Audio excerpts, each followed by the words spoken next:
Bonjour chers frères et sœurs, nous célébrons aujourd'hui le 3e dimanche de carême de l'année liturgique C. Se convertir signifie porter de bons fruits. Voilà ce que nous allons découvrir au cœur de cette méditation dominicale. La Bible dans une main, le journal dans l'autre, la fantastique intuition du théologien et pasteur réformé Karl Barth est toujours actuelle pour nous orienter à savoir lire les signes de temps. Ne jamais lire la Bible sans un regard sur le monde, ni jamais un regard sur le monde qui ne soit illuminé par la parole de Dieu. C'est-à-dire que les faits de l'histoire humaine se lisent toujours à la lumière des faits de l'histoire du salut. Et c'est précisément avec deux faits très tranchants que s'ouvre l'évangile de ce jour. Le premier fait déchirant parle de Pilate qui craint une insurrection populaire et fait tuer un groupe de Galiléens à Jérusalem alors qu'ils célébraient le culte et le sacrifice dans le temple. La pensée de ceux qui rapportent ce qui s'est passé à Jésus non seulement cache une ancienne théologie qui reliait le péché à la mort physique comme punition de Dieu, mais aussi et surtout pour susciter la réaction de Jésus Messie contre Ponce Pilate. Mais Jésus ne se laisse pas entraîner, au contraire, il saisit l'occasion pour enseigner. Le deuxième fait dramatique que Jésus lui-même souligne est l'accident de l'effondrement de la tour de Siloé sous laquelle 18 personnes moururent. Dieu les aurait-il abandonnés parce qu'ils étaient plus pécheurs que tous les habitants de Jérusalem? Telle est la question à laquelle nous donnerons la réponse au cours de cette méditation. Comme les concitoyens de Jésus, bien des fois, la douleur, les souffrances, les épidémies et les guerres nous emmènent à la conclusion que Dieu n'est pas là, ou Dieu est là pour nous punir, ou Dieu nous veut vraiment du mal. Dieu nous expose à la pandémie, Dieu nous expose à la guerre. Parfois, nous disons que Dieu n'est pas miséricordieux parce qu'il nous a oubliés. Le Seigneur n'est plus là, Dieu ne nous écoute plus, Dieu ne veille plus sur nous alors. Nous attribuons souvent à Dieu des choses qui viennent des mauvais choix de l'homme. Nous déchargeons sur Dieu des responsabilités qu'il n'a pas et ne peut pas avoir. Si une personne décide de se droguer par exemple, ou si une personne décide de faire la guerre, mais où est la responsabilité de Dieu? Où est la faute de Dieu? À qui la faute dans ces conditions-là? La faute est à l'homme qui ruine ce monde que le Seigneur a créé. La vraie question pour ces deux faits submentionnés est celle-ci. Les Galiléens qui subirent un tel sort et les 18 innocents qui moururent sous l'écroulement de la tour furent-ils plus coupables que tous?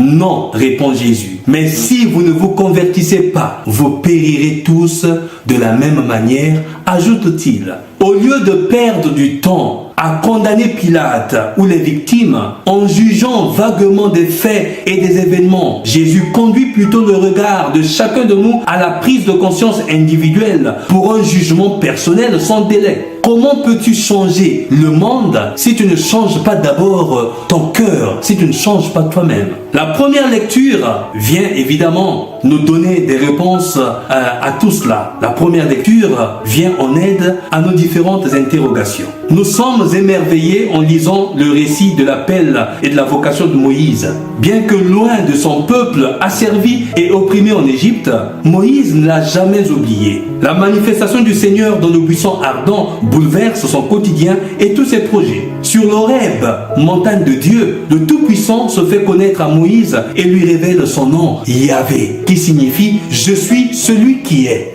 Le verbe être en hébreu signifie être présent, être actif, être aux côtés de pour aider, être aux côtés de quelqu'un pour lui apporter de l'aide. Le verbe être en hébreu, être présent. Première personne du singulier du verbe être au présent de l'indicatif. Je suis, tel est le nom de Dieu. Première personne du singulier du verbe être au présent de l'indicatif.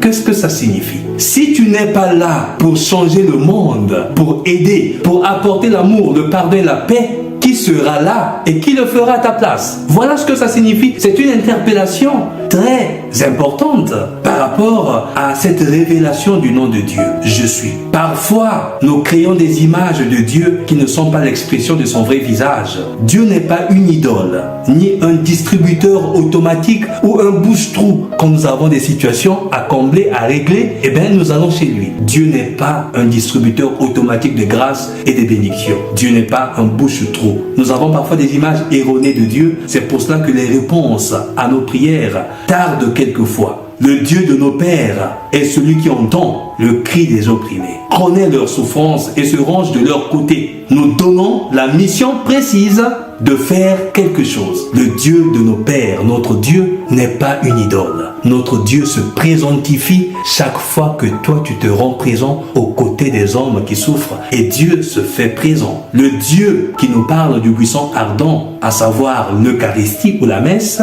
n'est pas un Dieu étranger, lointain, mais proche. C'est le Dieu avec nous, l'Emmanuel, le Dieu qui nous aime, le Dieu qui a miséricorde de son peuple. Moïse, au départ, à cause de sa fragilité humaine et des handicaps personnels, est réticent à accepter la mission que le Tout-Puissant lui confie. Moïse ne comprend pas encore la mission que Dieu lui confie. Il regarde ses propres handicaps, ses propres difficultés. Mais il a foi en Dieu. Il a foi dans le Dieu d'Abraham, d'Isaac et de Jacob. Et il obéit à l'appel du Seigneur de délivrer son peuple de l'esclavage égyptien. Mais pour ce faire, il doit d'abord se libérer. Avant d'aller libérer le peuple, Moïse doit d'abord se libérer de ses sécurités personnelles et trompeuses, de ses brutalités et de sa médiocrité. Vous savez que Moïse, avant de quitter l'Égypte, il avait tué un Égyptien qui se battait avec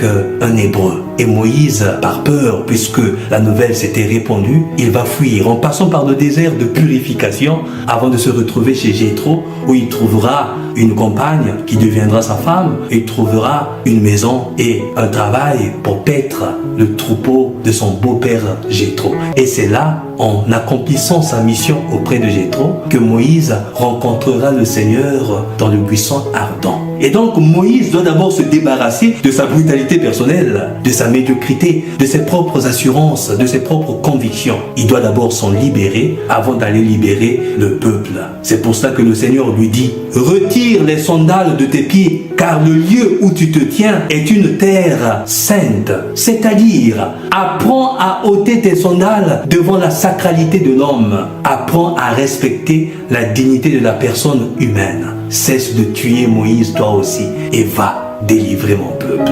De l'histoire d'Israël, Saint Paul, de sa part, tire une leçon de vie pour les chrétiens. Dans la deuxième lecture de ce jour, en effet, Paul parle du comportement des Israélites dans leur pèlerinage à travers le désert. Cela signifie qu'il ne suffit pas d'être baptisé, de participer à l'Eucharistie, de faire quelques aumônes, jeûnes ou prières pour nous sentir bien devant le Seigneur. Si notre esprit, notre vie, notre cœur ne sont pas orientés vers le Seigneur, ce que nous faisons ne sert à rien. Nous sommes tous invités à nous convertir et surtout à avoir foi en la miséricorde de Dieu pour porter de bons fruits. La patience de Dieu qui attend toujours notre conversion, comme dans la parabole du figuier stérile, n'est pas une faiblesse, mais c'est l'immensité de sa miséricorde qui continue à croire en l'homme, qui continue à attendre notre conversion, nous dit la parabole. Et Dieu continue d'attendre, de patienter avant de nous couper à la faucille si nous ne portons pas de bons fruits jusqu'au bout. C'est à ce moment-là qu'il va nous couper, qu'il va nous tailler. Mais Dieu est encore patient. Pour conclure, j'aime citer cette belle phrase du poète dramaturge français Paul Claudel qui dit: Dieu n'est pas venu pour effacer la souffrance, il n'est même pas venu pour en donner l'explication, mais il est venu pour la combler de sa présence. Quand Dieu est présent au cœur de ta souffrance, eh ben, tu ne peux pas être abandonné, tu ne peux pas te sentir abandonné, mais il est là au cœur de ta vie, parce que c'est lui qui te fait vivre. Je suis, dit le Seigneur, il est en toi et il vit, il agit, il se présentifie en toi. Prie pour moi comme je prie pour toi, cher frère, chère sœur. Que Dieu te bénisse. Je te souhaite un excellent dimanche.